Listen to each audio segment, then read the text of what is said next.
quorum break, and I got to share with her the story that people were saying it was a bluff that California or Gavin Newsom would strike back, that there was no way that we would have a quorum break, that Greg Abbott and Trump were going to have their way quietly in the night with this redistricting plan. And thanks to your support of getting rid of a Republican and getting us Aaron's Wiener, the course of history in this country has changed. So give it up for Aaron.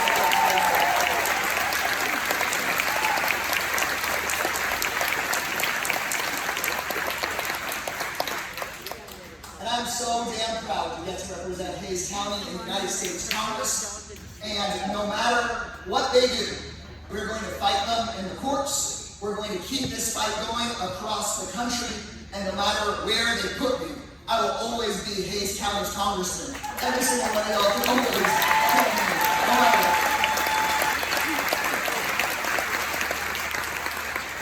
And tonight we mark the legacy of a great leader, a great Texan, LBJ, certainly a complicated man, but left behind a legacy that speaks to all of us and that I have learned so much from.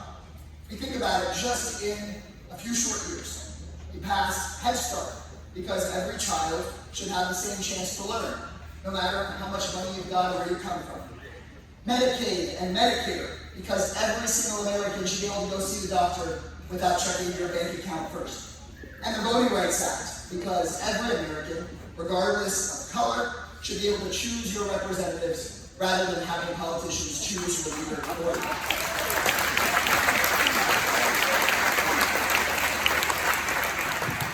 But 55 years after leaving office, Republicans are trying to take us backwards and undo that entire legacy.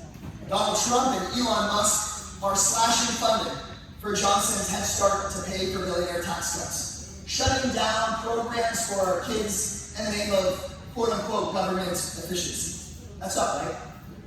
Every single Republican in Congress just voted for the biggest cut to Medicaid and to Medicare in American history. And every single Republican from Texas voted for that, and that's not right. And now they want to make sure that they never get held accountable for it. And so they're going for Johnson's greatest legacy, the Voting Rights Act of 1965. They want to take us pre-1965 on Head Start, pre-1965 on healthcare, and pre-1965 on voting rights. And I know that here in Hays County and across Texas, we say, hell no, we're not going back. We are not going back.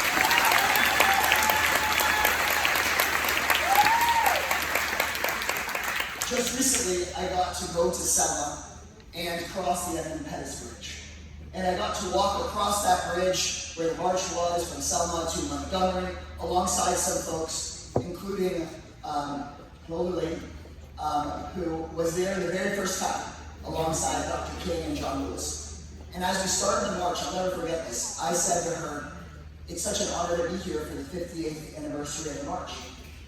And she said, "No, honey, this is just the 58th time I've had to do this." She said, "It's up to us to march again and again and again and again to protect that legacy and to form a more perfect union." And the question is now before us, as we face this Trump gerrymander, this tyranny, this lawlessness, whether we will be the ones that get pushed back off of that bridge by the dogs and by the troopers and by the hoses, or like the people who came before us, we will march again and again and again and again until our rights are secure.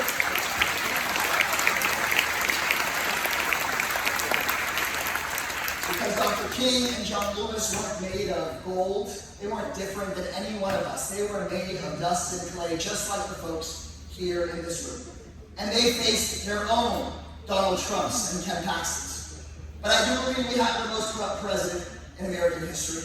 I believe Ken Paxton is the most corrupt politician in Texas history. And this redistricting plan is the most corrupt attempt at avoiding accountability I've ever seen. But no matter what, we're going to organize, we're going to fight back, and they are never going to silence Hays County Democrats.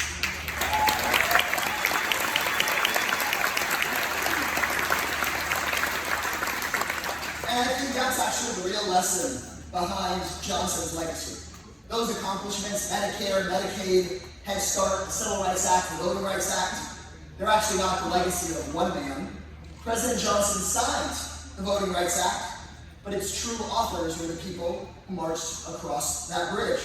President Johnson signed Medicare and Medicaid into law, but it was ordinary people, just like the folks here, who put the pen in his hand.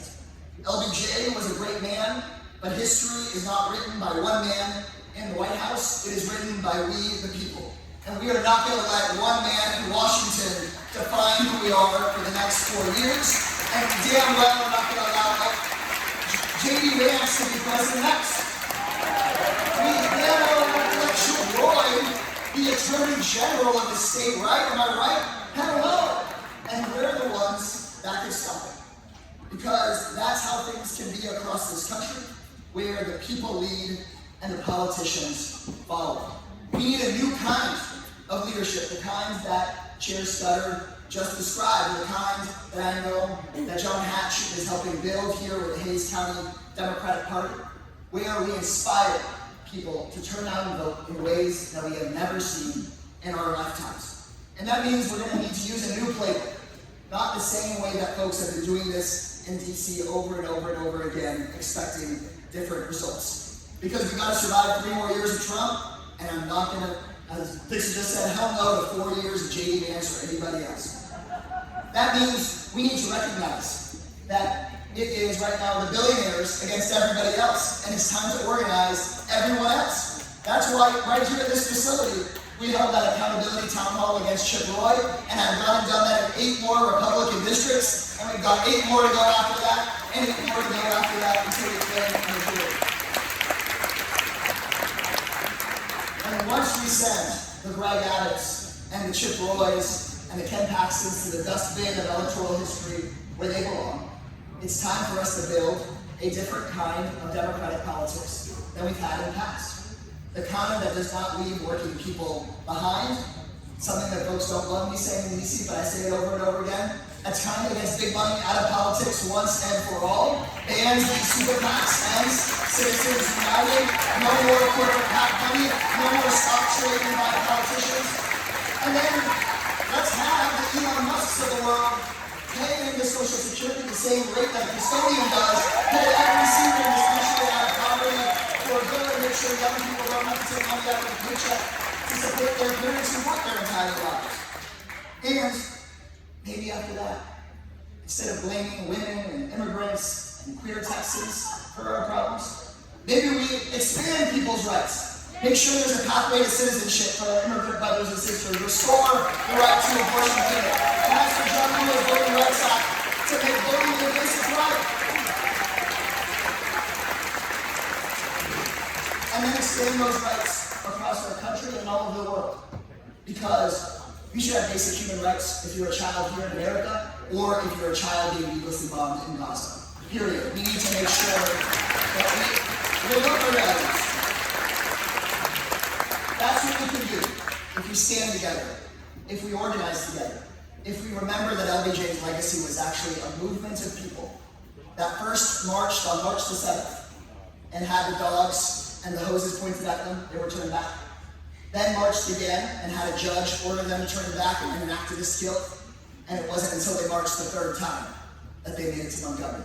And so we're going to be on that march together, no matter where they stick me, no matter how they gerrymander, no matter who they intimidate, no matter who they threaten to throw out of office. Texas Democrats have shown what it looks like to fight like hell when our democracy is on the line. And folks should look to Hayes County to see how it's done. Onward to November. Thank you guys so much.